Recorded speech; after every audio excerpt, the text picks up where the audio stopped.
እንደዚህ የሆነ እኮት የሆነ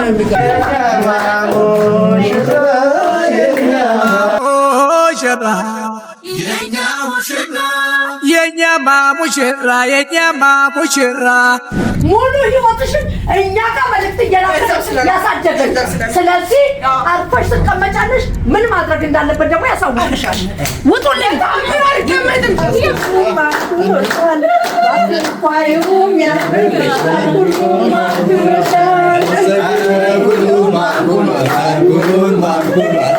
አይደረግም አይደረግም። እንኩ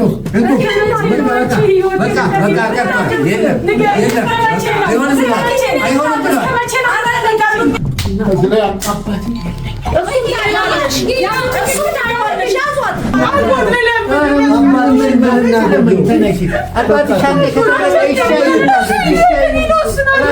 እሱ ሃይማኖቱን ይቀይርና እኛ ክርስትና የዛሬ ድል አድርገን እንድንዋለን። እነግርሻለሁ። አሁን ሃይማኖቱን ቀይሩ። ለአንድ መትፈልጊው